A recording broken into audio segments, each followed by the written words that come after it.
राधे राधे आप सभी को। तो आइए आज हम सुनेंगे शनिदेव की पूरी कहानी सच्चाई के साथ। हनुमान जी का योगदान क्या है उनकी कहानी में, आज वो भी जानेंगे। तो कहानी में एंड तक बने रहिएगा और चैनल को सब्सक्राइब नहीं किया है तो ज़रूर कर दीजिएगा। शनिदेव का जन्म सूर्यदेव और छाया के पुत्र के रूप में हुआ था। छाया सूर्यदेव की पत्नी संजना की छाया स्वरूप थी, जो गर्मी से परेशान होकर तपस्या में चली गई थी। जब शनिदेव पैदा हुए, उनका रंग गहरा काला था। कहते हैं सूर्यदेव ने उनका स्वागत थोड़े संकुचित रूप से किया। शनिदेव ने यह अन्याय माना, लेकिन बदले की जगह उन्होंने अपने बल और तपस्या से अपने अस्तित्व को सिद्ध किया।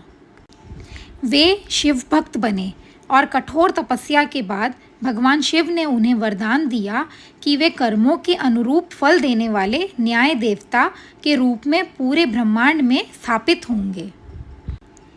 शनिदेव का गुस्सा डर का विषय बना, लेकिन असल में वे सिर्फ अन्याय के पक्ष में है। जो बुरे कर्म करता है, शनि उसका समय कठिन बना देता है। जो सत्य और मेहनत से जीता है, शनि उसका उदय कर देता है। शनिदेव का संबंध सैटर्न ग्रह से है। उनकी दशा या साढ़े सती व्यक्ति के कर्मों की परीक्षा का समय होती है। उनकी पूजा में झूठ, दिखावा या दान के लिए प्रदर्शनी नहीं, सिर्फ सच्चाई, दया और कर्म का महत्व है।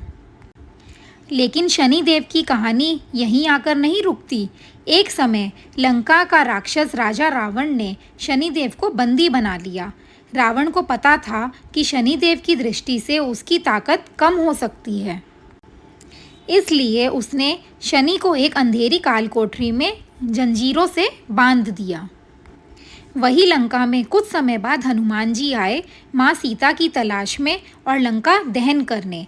उनकी नज़र उस अंधेरी काल कोठरी पर पड़ी जहाँ शनिदेव करार रहे थे।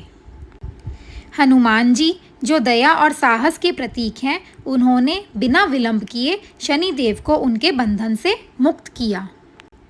शनिदेव हनुमान जी की दया, बल और भक्ति से इतने प्रभावित हुए कि उन्होंने तुरंत हनुमान जी से कहा, जो व्यक्ति आपकी भक्ति करेगा, आपका नाम श्रद्धा से लेगा, उस पर मेरी साढ़े सती या दशा का बुरा प्रभाव नहीं पड़ेगा।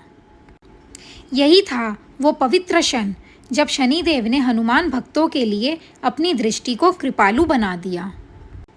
तभी से ये माना जाता है कि हनुमान जी की भक्ति करने वाले व्यक्ति पर शनिदेव की दशा कमज़ोर पड़ जाती है।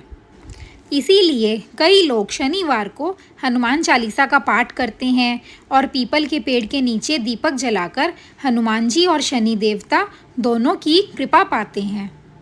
शनिदेव कहते हैं, मैं दुश्मन नहीं हूँ, सिर्फ कर्मों का हिसाब रखता हूँ। और हनुमान जी कहते हैं, जो भक्ति और दया में जीता है, उसका रक्षक मैं हूँ। यही है सच्चा योग, न्याय और भक्ति का संगम, शनिदेव और हनुमान जी के मधुर संबंध के रूप में। अगर आपको कहानी अच्छी लगी हो तो कमेंट्स में लिखिए जय शनिदेव और चैनल को सब्सक्राइब ज़रूर कर दीजिएगा। फिर मिलते हैं किसी और अच्छी वीडियो के साथ। राधे राधे आप सभी को।